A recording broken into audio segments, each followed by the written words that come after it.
All right, Sarah, I want you to stay with us. I also want to bring in our senior legal analyst, Laura Coates, and defense attorney and former federal prosecutor, Shan Wu. Shan, the defense took a risk putting Rittenhouse on the stand today, as you know. Which side do you think benefited most from his testimony? It was a tough day for the prosecution. It's a challenging case, very challenging judge, and a challenging defendant to cross-examine. He is young. He looks young. You have to make sure the jury doesn't think that you're bullying him. And I'd say at the end of the day, I don't know that they scored that many points, the kind of points they needed to do in a case like this. Yeah, he's 18. He was 17 years old at the time of the shooting. You know, Laura, a key moment today was when Rittenhouse broke down on the stand earlier. Watch this. And there were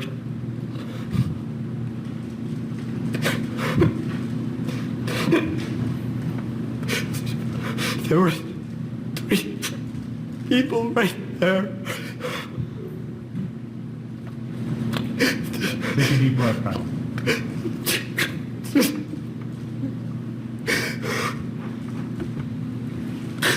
That's what I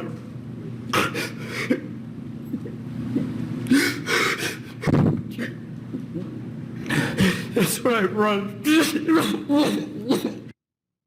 Laura, what did you make of that moment, and what impact do you think it will have on the jury?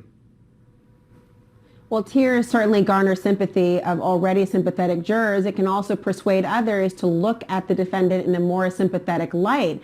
And, you know, if I were the defense team, I would question the judge's decision to derail that opportunity for the jury to continue to see this. And so there's that issue. But ultimately, although tears can be quite compelling, they don't otherwise transform a claim of self-defense that is not present into one that is actually there. Remember, Kyle Rittenhouse has asserted the issue of self-defense. And so he has to demonstrate in some clear form that he was entitled to use self-defense, let alone lethal force. And so while he can be very emotional in the retelling of it, the heart of the matter goes down to this very simple point.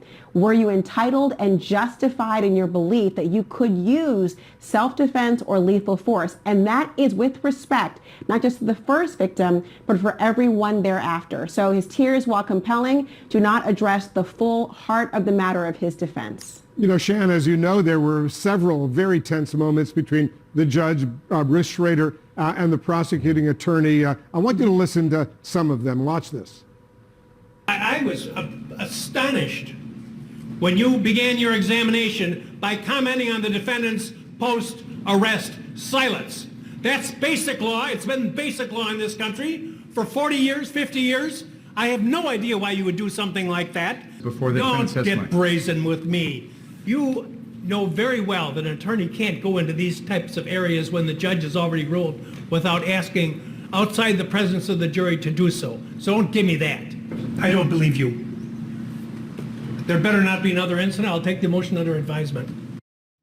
How much of that, Shan, was warranted based on the prosecution's performance today? I would say his demeanor is not warranted. He might have valid legal points. He has to watch over the trial, but a lot of that did take place out of the presence of the jury. But he's got to be very careful. Coming across that way, the jury is very influenced by judges. And if they pick up on the idea that he thinks the prosecution's doing something wrong, they're going to end up holding that against the prosecution. So I think his demeanor is very questionable here. Laura, what did you think? I mean, judges often give tongue lashings to prosecutors because in theory, you know, you're talking about due process and wanting to give a defendant a fair trial. And that often requires the judge to be deferential to the experience and defense of a defendant, particularly because, of course, the weight of a jurisdiction versus an individual is quite impressive. So I think in one way he was trying to demonstrate that he wasn't going to do any favors for the prosecution. On the other hand, however, of course, it is quite clear in the law that you're not supposed to allude to the choices that a defendant makes to remain silent. Remember the Miranda warnings we can all probably recite verbatim here? It doesn't say anything you don't say will be used against you in a court of law. It's what you will say. So the idea of the right to remain silent is actually something we think is very sacrosanct in our justice system for good reason. But the judge is I think in many ways trying to demonstrate that he's not going to do the heavy lifting for the prosecution. And if there is a conviction, it better be according to the letter of the law, above board, and thorough. And very quickly, Sarah, what's next? So we're expecting to hear from the friend who actually purchased that AR-15 and was with Mr. Rittenhouse while he was here. I should also mention that there are about 20-some odd protesters who are now outside of the courthouse, and that protest being partially led by Jacob Blake's uncle, Justin Blake. All right, guys, thank you very much. We're obviously going to stay on top of this trial. There's more news here in the situation.